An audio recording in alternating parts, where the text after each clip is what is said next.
इस वक्त आप आराम से बैठकर इस वीडियो को देख रहे हैं, मगर मैं आपको कहूँ, आज जिस जगह पर आप अभी बैठे हो वो जमीन आज से करोड़ों साल पहले 8,500 डिग्री के तापमान से उबल रही थी, या जिस जगह पर आप बैठे हैं वो जगह लाखों सालों तक बर्फ से ढकी हुई थी। ये दोनों बातें सच हैं। इस 15 मिनट की वीडियो के अंदर आप पृथ्वी के 450 करोड़ साल के सफर को देखने वाले हैं। जिस जगह आज हमारा सौरमंडल है, वहाँ विभिन्न प्रकार की गैस और धूल के बादल हुआ करते थे। वैज्ञानिकों के मुताबिक इन धूल के बादलों से दूर एक तारा हुआ करता था। वक्त के साथ साथ उस तारे की ऊर्जा कम होने लगी, जिसके कारण उसके अंदर एक विशाल विस्फोट हुआ। विस्फोट की वजह से अंतरिक्ष की ये धूल एक दूसरे से दबने लगी। इस दौरान बादलों में स्थित धूल के कण दबाव और गर्मी के कारण बड़े उल्कापिंड और पत्थरों में परिवर्तित हो चुके थे, और इसी दबाव की वजह से इन बादलों में स्थित रेडियो एक्टिव पदार्थ ने ग्रेविटी का निर्माण किया। इस ग्रेविटी के कारण बीच में हाइड्रोजन और हीलियम इकट्ठा होने लगे। बीच के इस भयंकर दबाव के कारण एक विशाल विस्फोट हुआ, और इसी विस्फोट के कारण हमारे सूरज का जन्म हुआ। अंतरिक्ष में फैले एस्टेरॉयड यानी क्षुद्र ग्रहों में भारी वजन की वजह से सूरज के करीब आकर सूरज की परिक्रमा करने लगे। धीरे धीरे इन्हीं एस्टेरॉयड में भारी टकराव हुआ, जिसके फलस्वरूप मरकरी, विनस, अर्थ और मार्स जैसे ग्रहों का निर्माण हुआ। वैज्ञानिकों के मुताबिक उस वक्त पृथ्वी और मार्स यानी मंगल ग्रह के बीच थिया नामक ग्रह सूरज की परिक्रमा किया करता था। पृथ्वी पर ग्रेविटी होने की वजह से सूरज की परिक्रमा करने वाले एस्टेरॉयड अब पृथ्वी की परिक्रमा करने लगे, और धीरे धीरे करोड़ों सालों तक ये पृथ्वी पर गिरते रहे। और ऐसी घटना हमारे पड़ोसी ग्रह थिया पर भी हो रही थी, जिसके कारण थिया पृथ्वी के और करीब आने लगा और आकर पृथ्वी से टकराया। इस भयंकर टकराव की वजह से पृथ्वी के हिस्से कणों के रूप में अंतरिक्ष में फैल गए और एक रिंग्स की तरह पृथ्वी की परिक्रमा करने लगे। इन्हीं परिक्रमा करते हुए कणों में टकराव होने लगा, जिसके कारण हमारे चांद का निर्माण हुआ। उस वक्त पृथ्वी पर सिर्फ एक ही समुद्र हुआ करता था, और वो था 1900 डिग्री सेल्सियस की तापमान पर उबलते हुए लावे का। उबल रही थी वो सारी चीजें जिसे आज आप अलग अलग नाम से जानते हैं। वक्त के साथ साथ पृथ्वी धीरे धीरे ठंडी हो रही थी, जिसके कारण पृथ्वी के भारी तत्व जैसे धातु और रेडियो एक्टिव पदार्थ पृथ्वी के केंद्र में जाकर इकट्ठा हो गए, और हल्के पदार्थ पृथ्वी की सतह पर आ गए। लाखों सालों तक पृथ्वी पर उल्कापिंडों की बरसात हुई, और इन गिरते हुए उल्कापिंडों में जमा था नमक, मिनरल्स और पानी। करोड़ों सालों तक इन उल्कापिंडों की बरसात होती रही, और धीरे धीरे पृथ्वी की ऊपरी सतह पानी से ढकने लगी। वैज्ञानिकों के मुताबिक यही वो वक्त था जब दूर गहरे पानी के अंदर निकलते ज्वालामुखियों से पहली बार सूक्ष्म जीवों का निर्माण हुआ। लाखों सालों बाद एक वक्त ऐसा आया जब पृथ्वी की पूरी सतह पानी से ढक चुकी थी। हमारी पृथ्वी के सबसे अंदर का कोर रेडियो एक्टिव पदार्थ से बने होने की वजह से हरदम गर्म होता रहता है, लेकिन जब भी पृथ्वी की ऊपरी जमीन ठंडी हो जाती है, तब पृथ्वी के अंदर की गर्मी बाहर नहीं निकल पाती, जिसके कारण ज्वालामुखियों का निर्माण होता है। और उस वक्त कुछ ऐसा ही हुआ।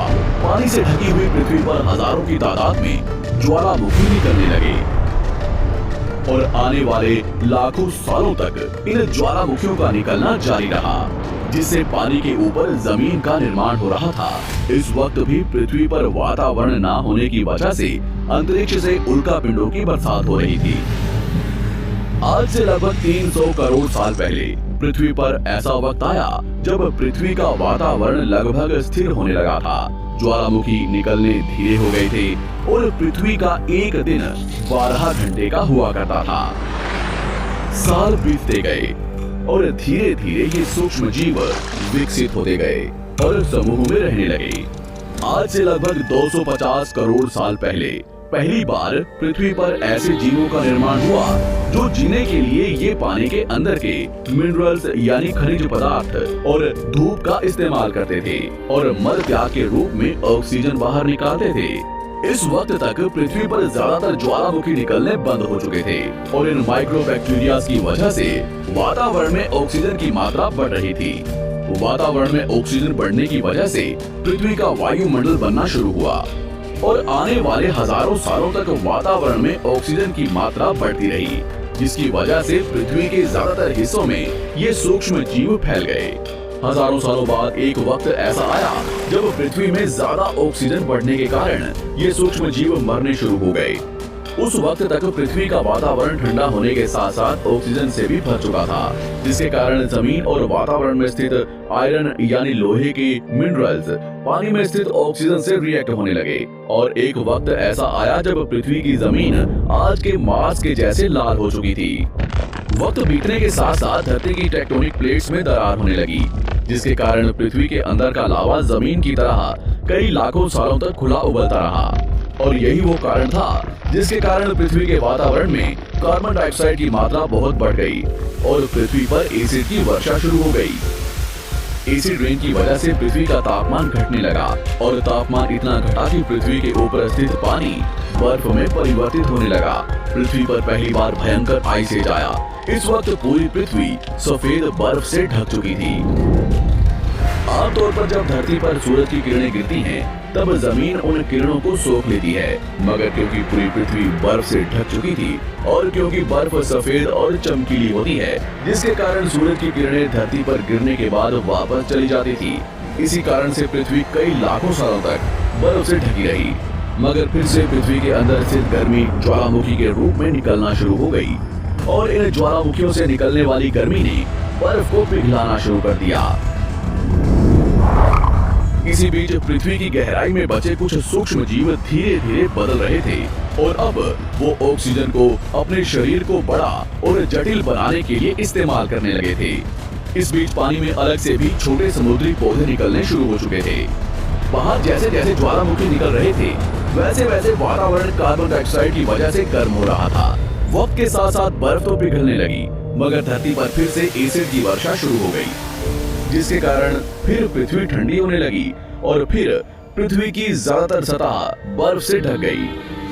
ऐसा बार बार कई हजारों सालों तक होता रहा और इसी कारण से अब समुद्री जीव धीरे धीरे वातावरण के हिसाब से विकसित हो रहे थे।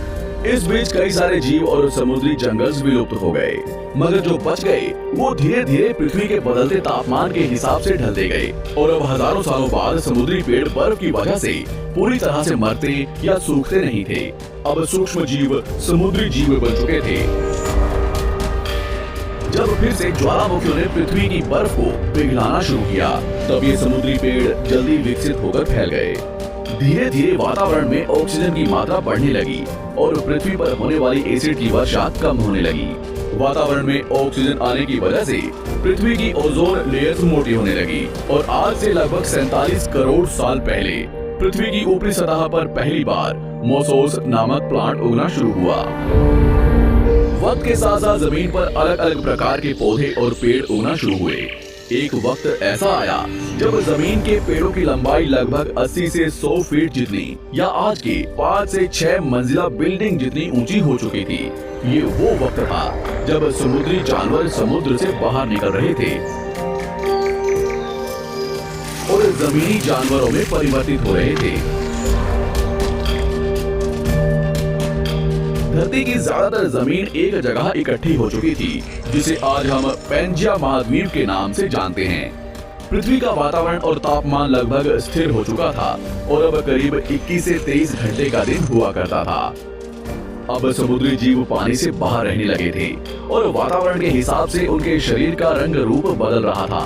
धीरे धीरे ये जमीनी जानवर डायनासोर्स में परिवर्तित हो गए। जिन डायनासोर्स ने पेड़ पौधे खाने शुरू कर दिए, उनका शरीर लंबा और विशाल रूप से विकसित होने लगा। कुछ डायनासोर्स शिकार किया करते थे, जिसके कारण वे छोटे और तेज होते चले गए।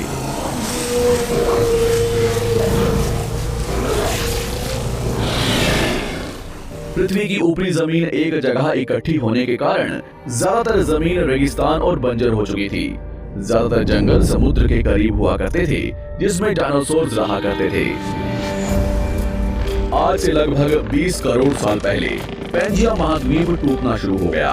पैंजिया के विभाजित होने की वजह से पृथ्वी की ज्यादातर ऊपरी जमीन पानी के संपर्क में आने लगी, जिसके फलस्वरूप पृथ्वी पर हरियाली बढ़ती गई, जिस वजह से डायनासोर्स और ज्यादा विभिन्न और विशाल होते चले गए। डायनासोर्स ने आने वाले लगभग 20 से 30 करोड़ सालों तक पृथ्वी पर राज किया। उस वक्त डायनासोर्स समुद्र से लेकर जमीन और आसमान तक पूरी पृथ्वी पर राज किया करते थे।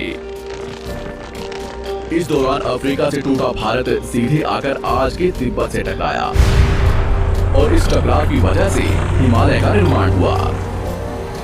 आज से लगभग 6.5 करोड़ साल पहले पृथ्वी की तरफ आज के माउंट एवरेस्ट से भी बड़ा लगभग 4.5 लाख करोड़ किलो जितना वजनिया उल्कापिंड लगभग 80,000 किलोमीटर प्रति घंटे की स्पीड से पृथ्वी की तरफ आ रहा था। पृथ्वी की सतह को छूते ही उसमें भयंकर आग लगी और वो जलते हुए सीधा पृथ्वी से टकराया। इस टकराव से निकलने वाली ऊर्जा आज के 10 करोड़ परमाणु बम एक साथ फटने के बराबर थी। जहां ये उल्कापिंड गिरा, वहां के जानवर और पेड़ तुरंत भाप बनकर जल गए। गिरते ही पृथ्वी पर पूरी तरह धूल फैलने लगी, समुद्र में भयंकर बाढ़ आने लगी। भूकंप और आग ने पृथ्वी को जलाना शुरू कर दिया। कुछ ही घंटों में पूरी पृथ्वी के वातावरण में हानिकारक गैस और धूल की वजह से पृथ्वी नर्क हो चुकी थी। डायनासोर्स, घुटन, आग और भूखमरी से पूरी तरह विलुप्त हो गए। इस वक्त हमारे पूर्वज जमीन के अंदर रहा करते थे, जिसके कारण वो इस विशाल प्रलय से बच गए। पृथ्वी का वातावरण पूरी तरह से काला और अंधेरा हो चुका था, जिससे धूप भी जमीन तक नहीं पहुंच पा रही थी। पृथ्वी के पेड़ और ज्यादातर जानवर विलुप्त हो गए। वातावरण में धूल और हानिकारक गैस के कारण पृथ्वी पर फिर से एसिड की वर्षा शुरू हो गई और फिर पृथ्वी ठंडी होकर बर्फ से ढक गई। लेकिन इस बार पृथ्वी की बर्फ लाखों सालों तक नहीं जमी रही और 80 से 90 हजार साल बाद ये बर्फ पिघलनी शुरू हो गई। जैसे ही धरती पर वातावरण फिर से पहले जैसा होने लगा, वैसे ही ये छोटे जीव जमीन से बाहर आना शुरू हो गए। उस वक्त पृथ्वी की बर्फ पिघलनी शुरू ही हुई थी, जिसके कारण अफ्रीका में घने ठंडे जंगल हुआ करते थे और इसी बीच ये जमीनी जीव बंदरों में परिवर्तित हुए। मगर जैसे जैसे पृथ्वी गर्म होने लगी, वैसे वैसे अफ्रीका के ये जंगल सूखने लगे। जंगल की चीजें खाने वाले बंदरों को खाने की कमी होने लगी। खाने की तलाश में इन बंदरों ने अपने पैरों पर चलना शुरू कर दिया, जिससे उन्हें दूसरे जानवरों के शिकार करने में मदद मिलती थी। धीरे धीरे बंदर एप्स यानी वानर में परिवर्तित हुए। खाने की तलाश में ये एप्स पृथ्वी के दूसरे हिस्सों में फैलने लगे और धीरे धीरे उनके शरीर का रंग रूप वहाँ के मौसम के हिसाब से बदलता गया। वक्त के साथ साथ हम आदिवासी बने। हमने हथियारों से लेकर आग का आविष्कार किया। हम धीरे धीरे इंसान के रूप में विकसित हुए। हमने धर्म से लेकर परिवार, भाषा और संस्कृति का निर्माण किया और वक्त के साथ साथ हम विकसित होते चले गए और आज हम इस पृथ्वी की सबसे विकसित प्रजाति बन चुके हैं। पृथ्वी को आज के जैसे बनने में लगभग 450 करोड़ साल का वक्त लगा है और हमें एक छोटे जमीन में रहने वाले जानवर से इंसान बनने में कई लाखों सालों का। मगर हमने इन 100 सालों में जितना पृथ्वी को गंदा और तबाह किया है, उतना आज तक किसी भी प्रजाति ने नहीं किया होगा। हम फिर से धरती को गर्म कर रहे हैं और कार्बन डाइऑक्साइड की मात्रा बढ़ा रहे हैं। वैज्ञानिकों का मानना है कि पृथ्वी पर फिर से विशाल परिवर्तन होने वाला है। भविष्य में पृथ्वी कैसी होगी, जानेंगे हमारी अगली वीडियो में।